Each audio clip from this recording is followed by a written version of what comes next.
the bleak realities of climate change are being felt all over the world.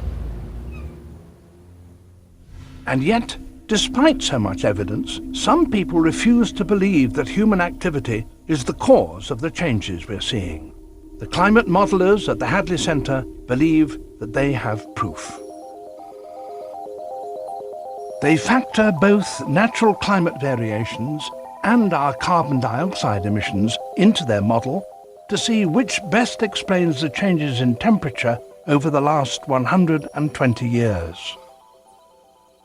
The key question, of course, is how can we distinguish between variations due to natural causes and those variations of the climate that are induced by human activity?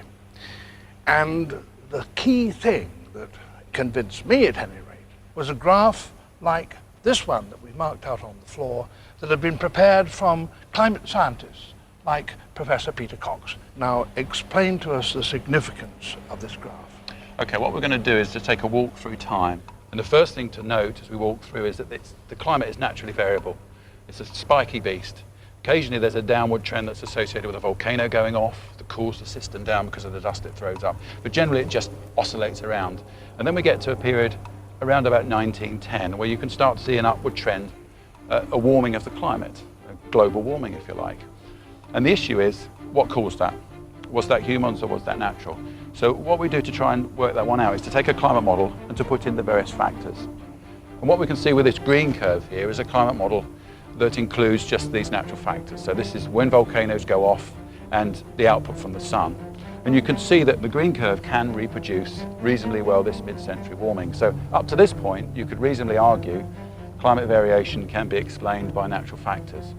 But as we move on, we can see that's no longer true as you get to the latter part of the 20th century. From about 1970 onwards here, you can see the red curve, the observed temperatures, and the green curve really beginning to diverge.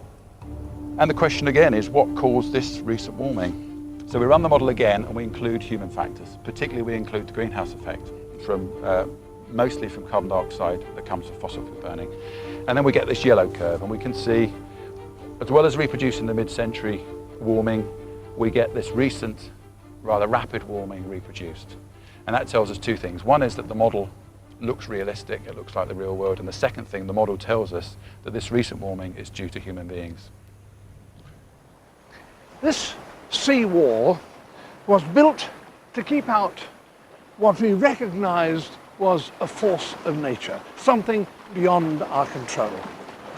But now we ourselves have become a force of nature. We are changing the climate. And what happens next really is up to us.